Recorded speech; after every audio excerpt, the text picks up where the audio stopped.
Bom dia! Estamos ao vivo.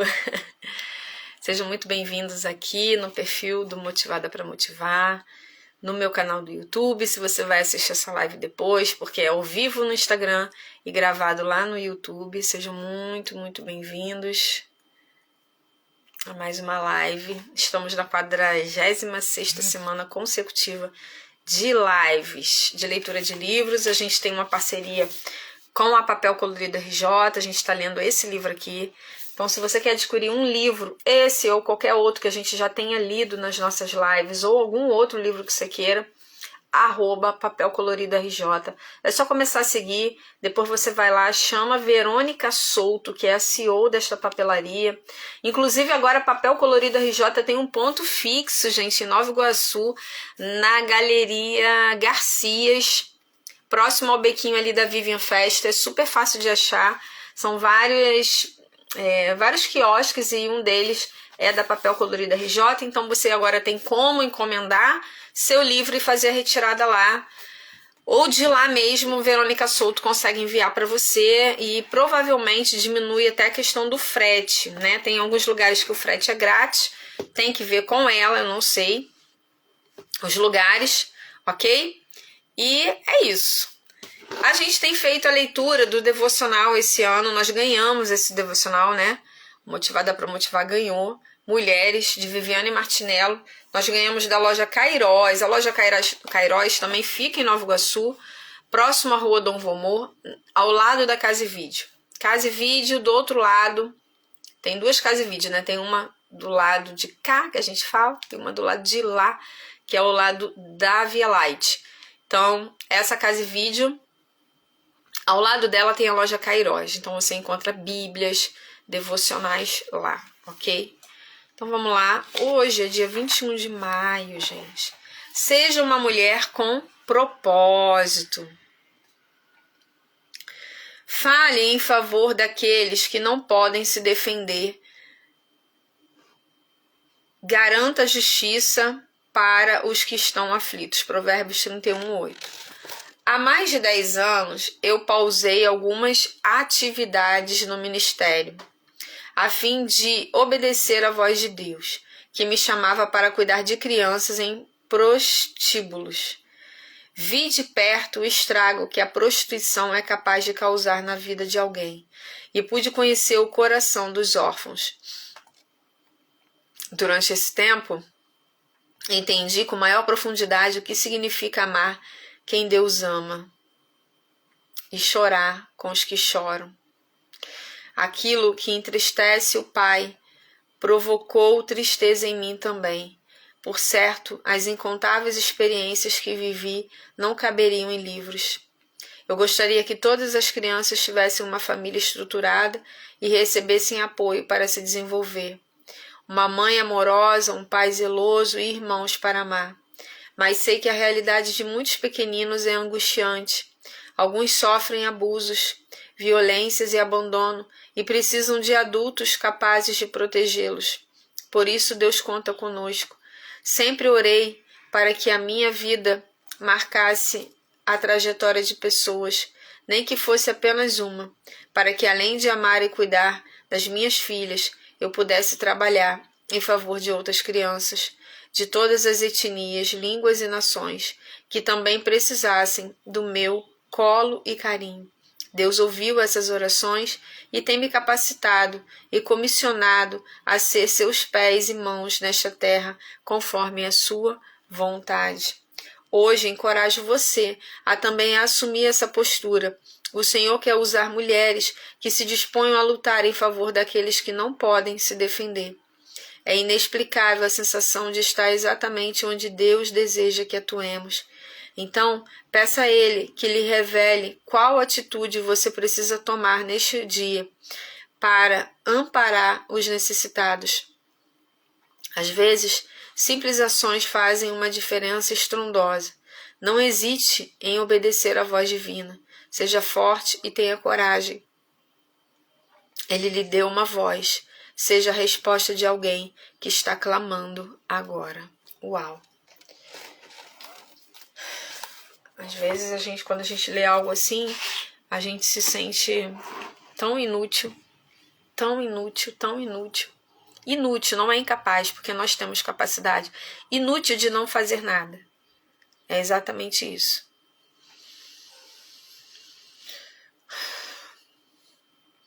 Que hoje seja um dia de reflexão para nós.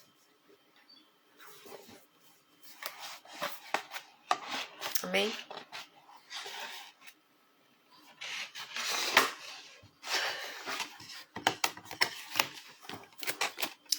Página 197 do livro Comece pelo Porquê, de Simon Sinek. Eu falei ontem em live aqui e tenho falado sempre que esse livro não é um livro prático, tá, gente? Ele é um livro bem complexo. Então, assim, se você está iniciando nessa jornada de leitura de livros ou você está retomando isso, esse não seria um livro indicado. Esse seria um livro indicado para quem já está na rotina de leitura. E eu falo isso porque eu tenho sentido isso na leitura dele. Então, ele não é um livro prático, mas é um livro extraordinário. É preciso não só confiar nas pessoas e contar com elas para tomar grandes decisões, mas saber que também começarão a escolher quem contratar. E à medida que o megafone cresce, é certo que a clareza do porquê começa a se diluir. Enquanto a instituição era o filtro para as primeiras decisões, cenários racionais e dados empíricos com frequência serão a única base para as decisões posteriores. Isso porque todas as organizações que passam por essa ruptura não estão mais inspiradas em uma causa maior que elas mesmas. Simplesmente começam a funcionar, gerenciando sistemas e trabalho para alcançar certos objetivos pré-estabelecidos. Não existe mais uma catedral a ser construída. A paixão se foi e a inspiração chegou a um mínimo. A essa altura, para a maioria dos que aparecem todo dia para trabalhar, trata-se apenas de cumprir tarefas. Se isso é o que as pessoas que estão dentro sentem, imagine as que estão fora. Não é de admirar que as manipulações comecem a dominar não só o modo como a companhia vende seus produtos, mas até como mantém seus funcionários. Bônus, promoções, seduções e até mesmo tornam-se a única maneira de segurar os talentos. E isso dificilmente será inspirador. Quando organizações são pequenas, o que elas fazem e por que o fazem estão perfeitamente alinhados. Com isso, emana da personalidade do fundador. É relativamente fácil para os primeiros funcionários entenderem a clareza do porquê. É bem assimilada, pois a origem da paixão está próxima. De fato, ela vem trabalhar fisicamente todo dia. Na maioria dos negócios pequenos, todos os funcionários ficam apinhados em um mesmo recinto e socializam. O simples fato de estar próximo de um fundador carismático permite que esse sentimento de pertencer a algo especial floresça, embora possa haver... Olá, Antônia, seja bem-vinda. Menina, olha, a gente comunica, né, da live, mas o Instagram tá brabo. Então vamos lá. O teste do ônibus escolar é uma simples metáfora. Se um fundador ou líder de uma organização fosse atropelado por um ônibus escolar, a organização continuaria a prosperar no mesmo ritmo sem ele no leme? Há tantas organizações construídas com base na força de uma única personalidade que sua partida pode causar uma ruptura significativa. A questão não é se isso vai acontecer. Todos os fundadores um dia se aposentam ou morrem, mas quando e quanto a organização estará preparada para essa inevitável partida. O desafio não é ficar agarrado ao líder, é encontrar maneiras eficazes de manter a visão do fundador viva para sempre. Para passar no teste do ônibus escolar, isto é, para que uma organização continue a inspirar e liderar para além da vida de seu fundador, o porquê do fundador tem que ser resgatado e integrado à cultura da companhia. Além disso, um plano para uma sucessão forte deve ter como finalidade encontrar um líder inspirado pela causa do fundador e preparado para conduzi-lo até a próxima geração. O que ele está dizendo aqui?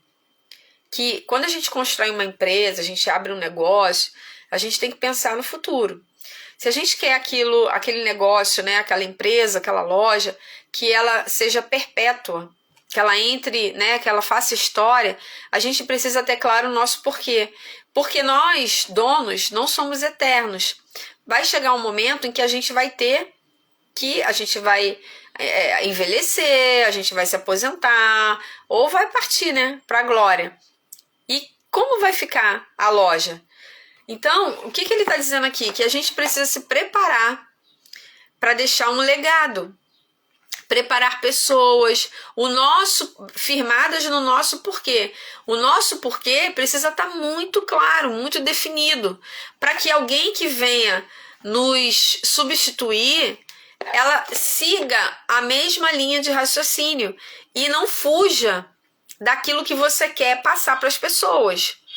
Entende? Então, quando uma empresa tem um porquê definido, substituí-la não é complicado, é fácil. É só encontrar alguém que viva de fato aquilo que a pessoa tem como porquê na sua empresa.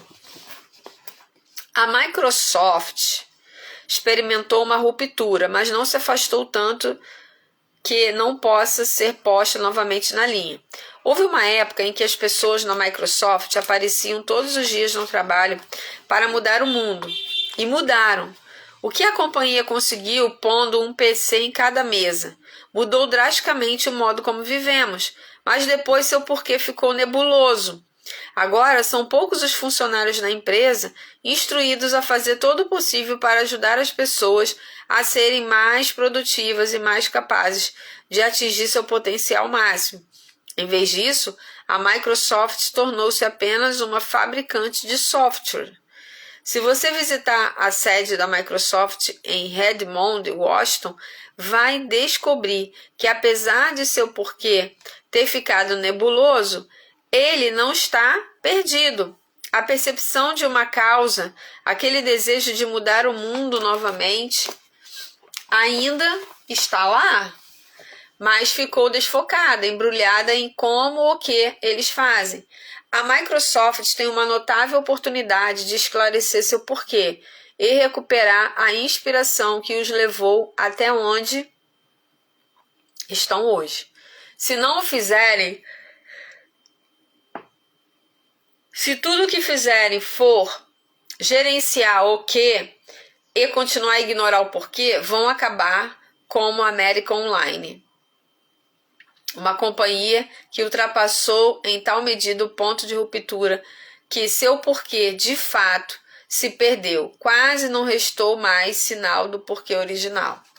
A American Online, ou a UOL, como é conhecida, costumava inspirar. Como o Google nos dias de hoje era a companhia para a qual todos queriam trabalhar. Pessoas clamavam por ir para a Virgínia e trabalhar para essa incrível companhia que estava mudando as regras do negócio. E era verdade que, como toda companhia inspiradora e então denominada a UOL, havia desencadeado mudanças que alteraram profundamente o modo como fazemos quase tudo. Inspiraram uma nação a ficar online. Sua causa era clara e suas decisões eram governadas pelo seu porquê. Seu objetivo era ter mais pessoas online, mesmo que suas decisões ao perseguir esse objetivo fossem um estrago em seu negócio no curto prazo. Com o foco em seu porquê, a AOL saltou à frente das concorrentes ao decidir mudar de um preço por hora de acesso à internet a um acesso ilimitado por um preço mensal. Decisão que gerou tanto tráfego que derrubou os servidores. Considerando esse impacto, a decisão não fora nem prática nem racional, mas foi a maior certa para ajudar a dar a vida à sua causa. O que é mensurado é feito.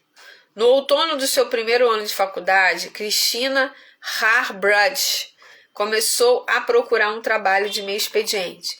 Ela respondeu a um anúncio de um jornal de Sacramento para trabalhar em um escritório, mesmo sem saber ao certo quais eram as atribuições da vaga. Logo, Harbridge descobriu que o trabalho consistia em arquivar documentos para um agente de cobranças. E mesmo assim, ela não tinha certeza absoluta do que se tratava. O escritório que administrava as cobranças consistia em uma enorme sala com dezenas de estações telefônicas. E em cada uma havia um agente de cobrança que fazia uma ligação atrás da outra para uma longa lista de negócios e indivíduos que deviam dinheiro. A configuração da sala eliminava qualquer privacidade. Todo mundo podia ouvir as conversas dos outros. Harbridge ficou impressionada com a dureza do tom que todos os colaboradores usavam com aqueles que cobravam dívidas não pagas.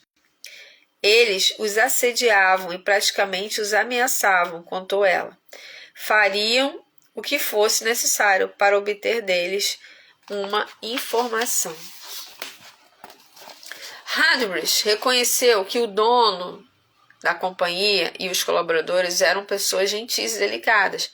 Eles se ajudavam, viam os problemas uns dos outros e até juntavam para fazer doações para uma família de sem-teto no fim do ano. Mas quando estavam no telefone para cobrar uma dívida, as mesmas pessoas tornavam-se agressivas, rudes e com frequência até cruéis. Não porque fossem ruins, mas porque eram incentivadas a agir assim. Seu comportamento oficioso fazia perfeito sentido. O que é mensurado é feito, como diz o conhecido coach de vendas Jack Daly. Deixa eu até ver. Deixa eu salvo aqui esse nome, para depois eu pesquisar.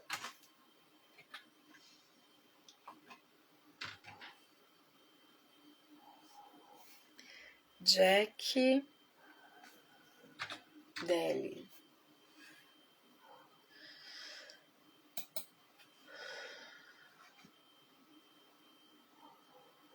Autor de vários livros, ele.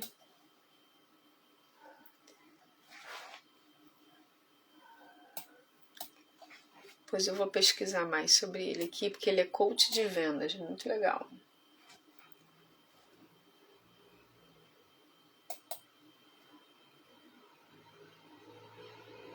Olha, ele tem um livro que custa R$155, meu bem. Então o cara deve ser muito bom, né? Depois eu vou ver aqui. Cadê? E no mundo da cobrança de dívidas, os cobradores ganhavam bônus com base em quanto dinheiro conseguiam cobrar. Isso resultou em um setor, uma atividade que ameaça, achaca, caça e provoca. Não demorou muito para que Harbridge adotasse a mesma atitude quando falava com o inadimplente. Comecei a tratar as pessoas ao telefone de maneira como todos os outros no escritório tratavam, disse ela, sentindo que o que ela fazia estava em total desequilíbrio com seu porquê. Harbridge decidiu que tinha que haver outro caminho. Enfiei na cabeça que criaria uma agência para cobrar dívidas de maneira gentil, revelou. As pessoas que estavam no negócio de cobranças consideraram Harbridge ingênua. quando não maluca, e talvez fosse mesmo. Em 93, ela se mudou para São Francisco e criou a própria firma de cobrança, a Bridgeport Financial, fundamentada na crença de que os agentes teriam mais sucesso tratando as pessoas com respeito e não as achacando. Ela fundou sua companhia com base em seu porquê.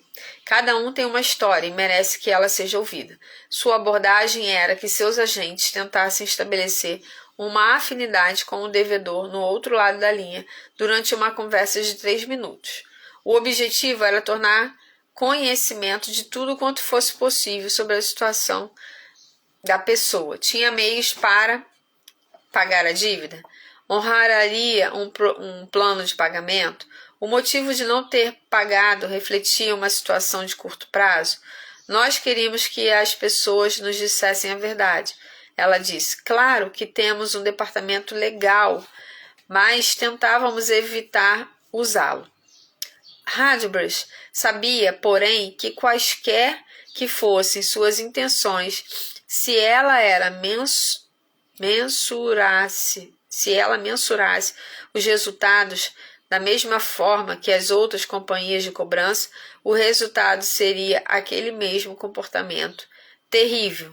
Ela criou, então, negócios em anúncio, Jaque. A gente está lendo esse livro, tá, Jaque? Comece pelo porquê.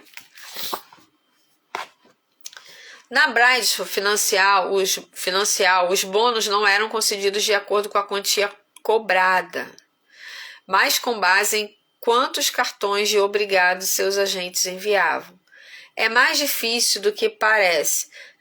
Enviar um cartão agradecendo a alguém pelo tempo que passou falando ao telefone exige algumas coisas. Primeiro, o Radbrush tinha que contratar pessoas que acreditassem no que ela acreditava, pessoas que se encaixassem.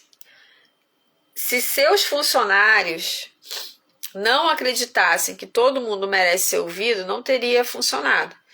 Então, assim, ela pegou a experiência que ela teve em uma agência de cobrança, que ela não concordava, ela achava que aquelas pessoas estavam sendo coagidas a pagarem, ainda que estivessem erradas, criou a própria agência dela, totalmente oposta àquilo que ela viveu lá, naquela outra agência, e agora ela tinha que recrutar pessoas que acreditassem no porquê dela, de que se as pessoas fossem bem tratadas e ouvidas, era muito mais fácil de ter um acordo.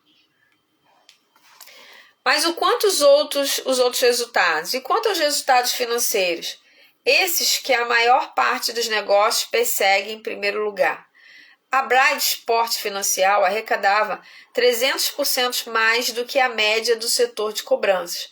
Além disso, a maior parte das pessoas e das companhias que estavam sendo cobradas acabava fazendo mais negócios com a companhia original, aquela que contratara a agência que estava cobrando delas. Isso é algo quase sem precedente no setor de cobrança. O negócio da Radbrush teve sucesso não só porque ela sabe porque estava fazendo o que fazia, mas porque descobriram um meio de medir, de avaliar o porquê. O crescimento da companhia ecoava alto e sua causa era clara. Ela começou pelo porquê e o resto foi consequência. A maioria das organizações utiliza hoje parâmetros muito claros para rastrear o progresso e o crescimento de o que fazem. Em geral, é o dinheiro. Infelizmente, temos formas de mensuração muito precárias para garantir que o porquê fique claro. Muito interessante, né, gente, isso aqui. Muito interessante. Muito interessante. Boas sucessões mantêm vivo o porquê. Faltavam 3 palavras no discurso de despedida de Bill Gates quando fez um anúncio oficial de que estava deixando a Microsoft em junho de 2008. 3 palavras que ele provavelmente nem sequer imaginou que precisassem ser ditas ali. Eu vou voltar.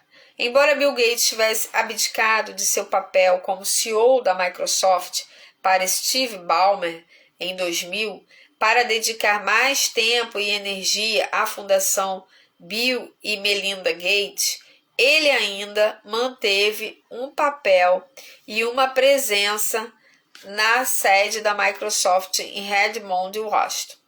Seu plano sempre foi deixar por completo a companhia aos cuidados de outros, mas como muitos fundadores, Gates se esqueceu de fazer algo que permitiria que seu plano funcionasse.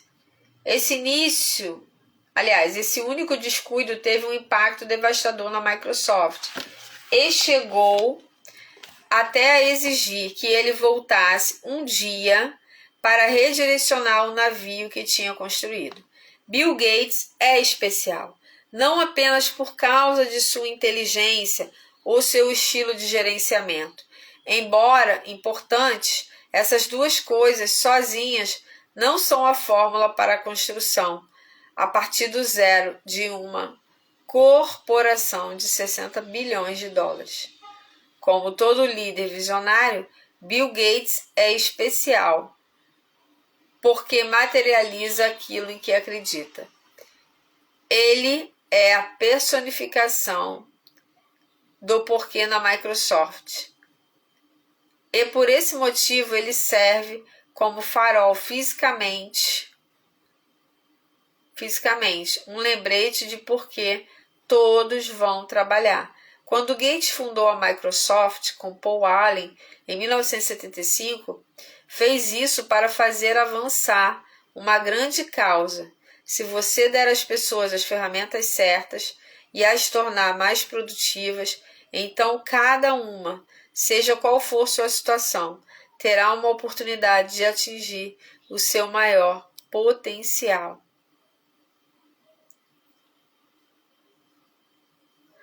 Não se engane, a Microsoft mudou o mundo mais do que a Apple. Embora sejamos atraídos pelo muito merecida reputação da Apple quanto à inovação e ao desafio dos modelos de negócio de mais de uma indústria, foi a Microsoft a responsável pelo avanço do computador pessoal. Gates pôs um PC em cada mesa e, ao fazer isso, mudou o mundo, tendo sido a personificação física do porquê da companhia. O homem comum que transformou uma realidade, um incrível potencial. O que acontecerá agora que ele se retirou? O próprio Gates sempre afirmou que recebia uma medida desproporcional de atenção por seu papel na Microsoft. Grande parte dela, é claro, por causa de sua excepcional fortuna.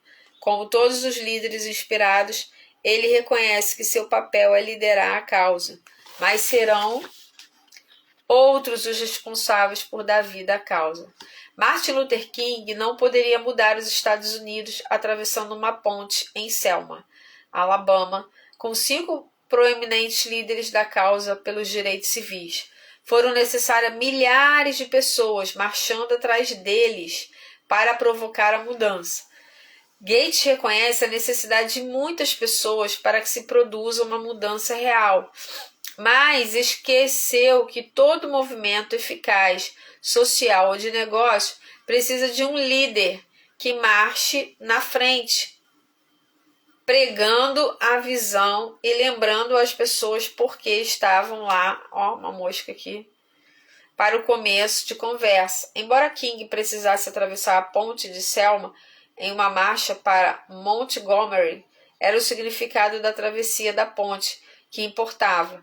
Nos negócios acontece da mesma forma. Embora o lucro e o valor das ações sejam um objetivo essencial, não é isso que inspira as pessoas a irem trabalhar. Embora a Microsoft tenha passado pela ruptura anos atrás, a mudança de uma companhia que pretendia mudar o mundo para uma companhia que produz softwares, o fato de ter Gates por perto ajudou a Microsoft a manter ao menos um vago senso do porquê e da sua existência. Com a saída dele, a Microsoft não tem mais sistemas suficientes para avaliar e pregar o seu porquê. É uma questão de que terá um impacto exponencial à medida que o tempo passa.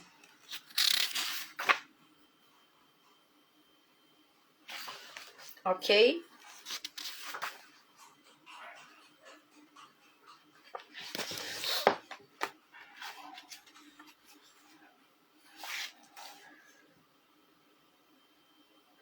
A Starbucks é o outro bom exemplo. Em 2000, Howard Schultz renunciou ao cargo de CEO e pela primeira vez em sua história, apesar de 50 milhões de clientes por semana, a companhia começou a rachar. Se você recapitular a história da Starbucks, você verá que ela prosperou não graças ao seu café, mas pela experiência que oferecia aos clientes. Olha, isso aqui é muito legal. Muitas vezes não é o seu produto, o seu serviço que vai te fazer prosperar, que vai te fidelizar, mas a experiência que você proporciona, promove aos seus clientes. Gente, experiência fideliza, tá? Experiência fideliza. Vou até anotar aqui, ó, sublinhar.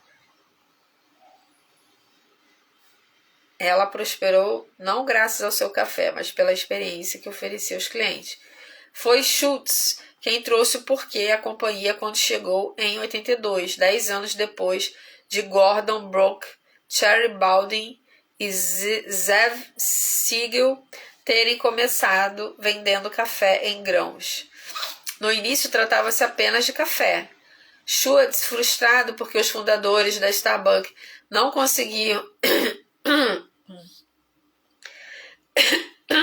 ter uma visão mais ampla,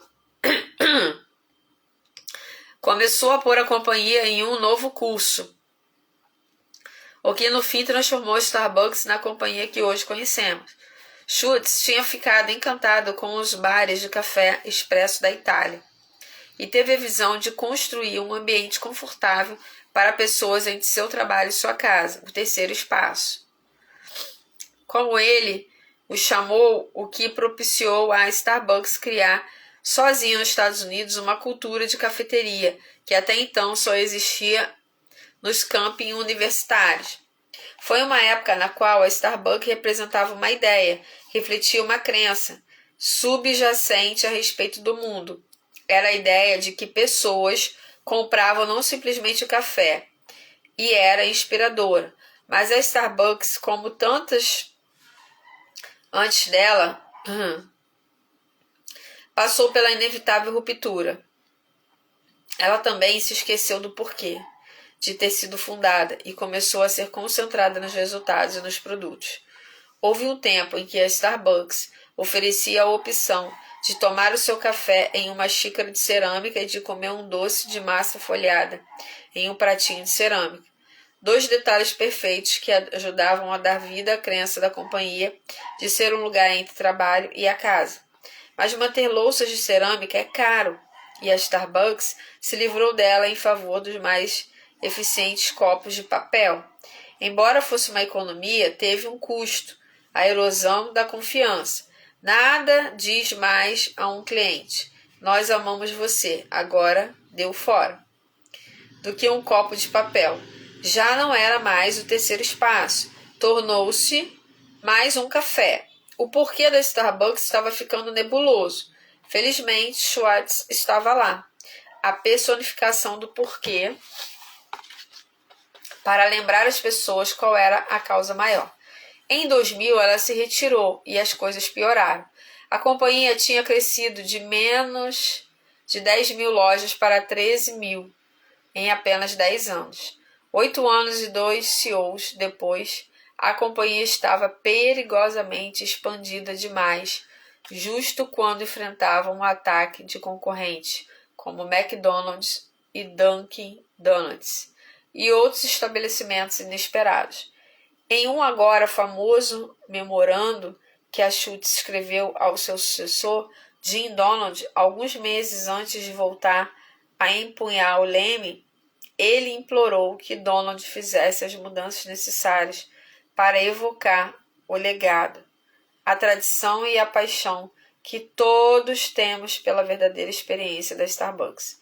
O motivo de a companhia estar tropeçando não era ter crescido rápido demais, mas o fato de que a Schultz não havia infundido adequadamente seu porquê na organização, de modo que ela pudesse gerenciá-lo sem ele.